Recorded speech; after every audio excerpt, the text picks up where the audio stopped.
Okay, students, today is day number 5 of the chapter of tangent normal. Day 5 of the chapter of tangent normal.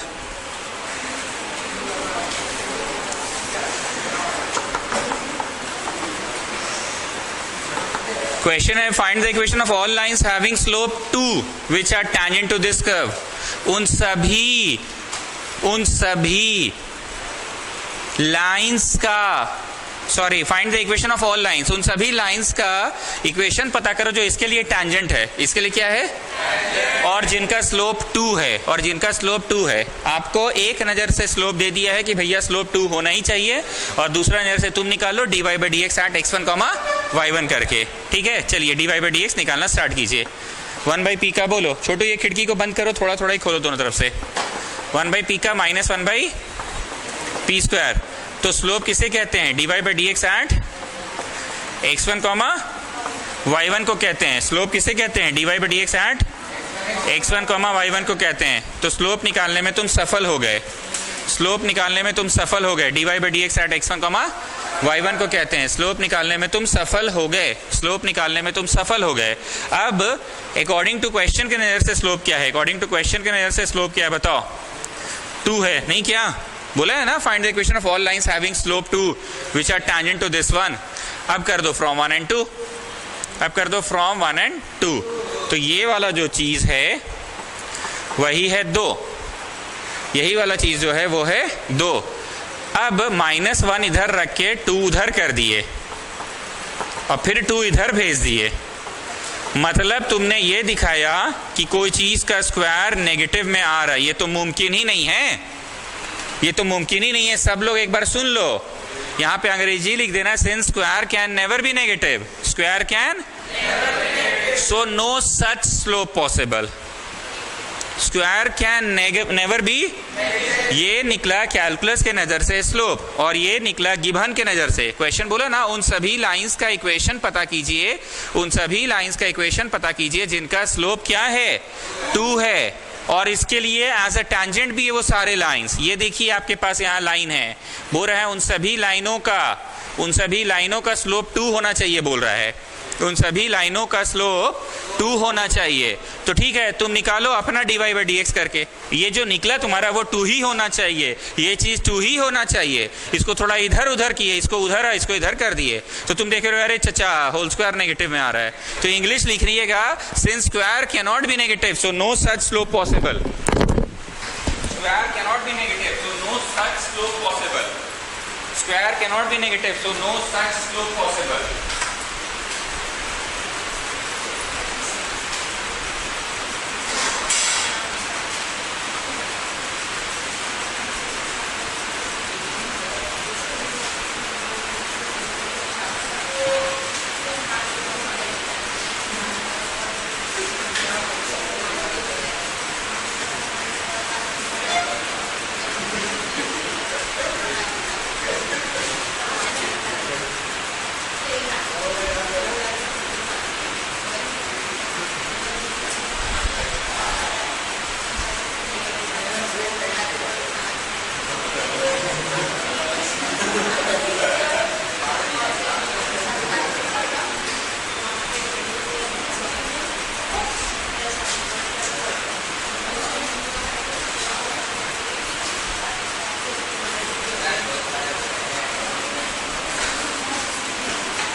Square can not be negative, no such slope possible, no such slope possible, square कभी negative हो ही नहीं सकता है, no such slope possible. जो लेट्स हैं एक बार फिर से सुन लीजिए, सवाल बोला था find the equation of all lines which are tangent to this curve. उन सभी लाइंस का इक्वेशन पता करो जो इन कर्व के लिए टैंजेंट का काम कर रहा है, इस कर्व के लिए टैंजेंट का काम कर रहा है, इस कर्व के लिए, एंड हैविंग स्लोप 2, मतलब घुमा फिरा के तो बोलिए दिया है कि स्लोप 2 होना चाहिए। तो dy बाई dx जो तुम निकाले हो अपने नजर से, dy बाई dx जो तुम निकाले हो अपने नजर से, और क्वेश्चन हुआ जो स्लोप बोल रहा है 2, दोनों एक ही चीज है, फ्रॉम 1 and 2 की है। थोड़ा इधर उधर टहलाएं, और टहलाने के बाद क्या देखेंगे, स्क्वायर कैसा आ रहा है, तो लिखिए square can not be negative, so no such slope possible. मतलब ऐसा एक को लाइन नहीं बनेगा जिसका स्लोप हुआ 2 हो, जिसका स्लोप हुआ स्लोप 2 वाला कोई भी लाइन बन ही नहीं सकता है, आपका स्लोप 2 वाला कोई लाइन बन ही नहीं सकता है।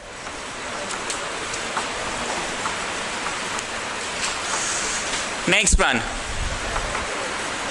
क्वेश्चन है, find the equation of all lines having slope 0, find the equation of all lines having slope 0 that are tangent to this line.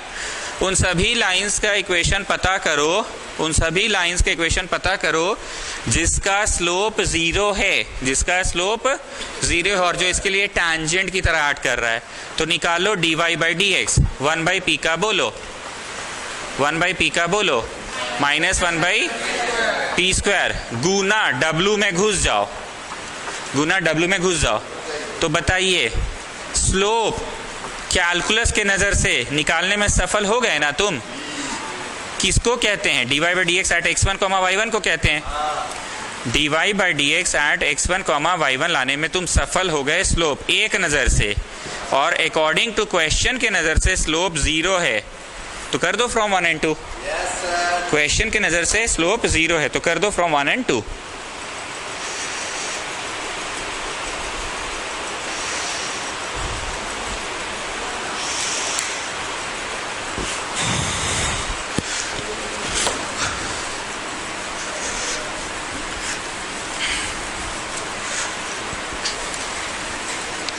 From 1 and 2 कर दो।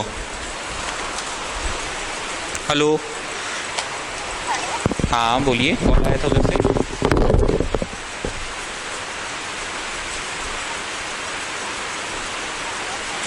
हाँ बोलिए, हाँ हाँ बोलिए ना, हम सुन रहे हैं, बोलिए बोलिए।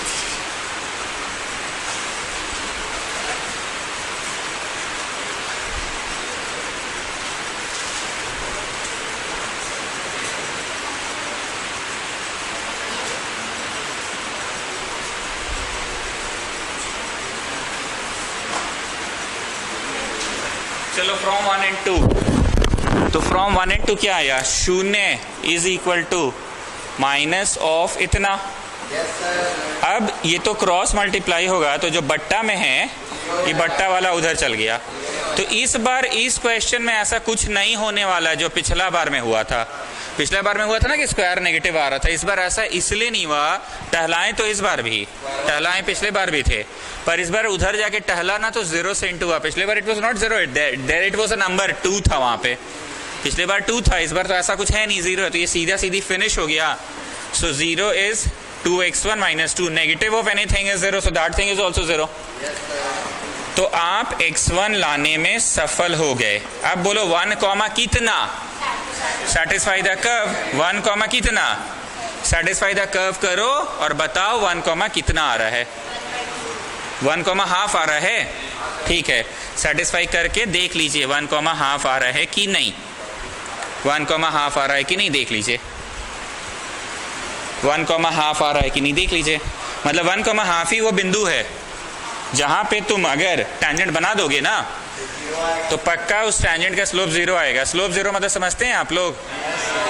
tan थीटा इज 0, मतलब पैरेलल होगा, तभी ना tan 0 0 होता है। ये लोग दिया था ना यहाँ पे m, ये लोग क्या बोल रहा था, m 0 होना चाहिए, मतलब जो स्लोप बनेगी वो x एक्सिस के पैरेलल बनेगी। पहले भी हम लोग x एक्सिस के पैरेलल वाला प्रश्न किए थे, पर आज पूछने का स्टाइल अलग था इन लोगों का। अब हम तो सिर्फ बिंदु निकलवा के नहीं छोड़वाते हैं, फिर हम क्या करवा देते हैं आप लोगों को, therefore the equation is, निकालिए, therefore the equation is, therefore the equation is, Therefore the equation is y minus y1 is equal to m. चलो y माइनस y1 बोलो और x माइनस x1 बोलो, तो 1 कॉमा आधा, 1 कॉमा आधा x1 और y1 में डाल दिए। एम बोलो, एम 0, तो आपका आंसर आ गया y इक्वल टू हाफ। 4 बातें सिखाए थे आप लोगों को। x बराबर something parallel to y axis, y बराबर something parallel to x axis.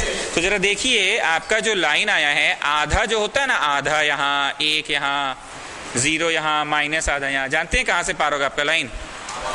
आधा से पार होगा, क्योंकि y बराबर something parallel to x axis. पर कहाँ से? क्लियर है? अगर मन है तो आप छवि बना सकते हैं। y बराबर something parallel to x axis. 4 बातें सिखाते थे ना, x बराबर something parallel to y axis.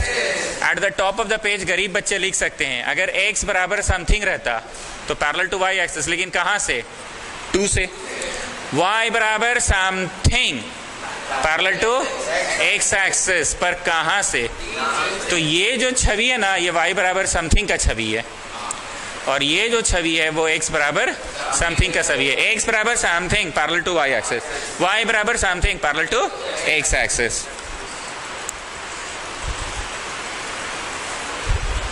Okay, now give the heading increasing decreasing. Now give the heading increasing decreasing. ये तीसरा एप्लीकेशन हुआ। आपको पहला ही दिन हम सारे एप्लीकेशंस का लिस्ट लिखवाए थे। जाइए देखिए कौन कौन सा एप्लीकेशन पढ़ना है आप लोगों को। रेट मेजर्स एक एप्लीकेशन है। पहला दिन मतलब एओडी का पहला दिन में जाओ, एओडी का पहला दिन में जाओ। गए एओडी का पहला दिन में? तो वहाँ पे लिखवाया गया था रेट मेजर्स, चेक करो। फिर वहीं पे लिखवाया गया था टैंजेंट नॉर्मल, वहीं पे लिखाया गया था इंक्रीजिंग डिक्रीजिंग, मैक्सिमा मिनिमा, मिला ना स्टूडेंट्स? सो अब आप हेडिंग पन्ना चेंज करके डे 1 दे दीजिए इंक्रीजिंग डिक्रीजिंग का। पन्ना चेंज करके डे 1 दे दीजिए इंक्रीजिंग डिक्रीजिंग।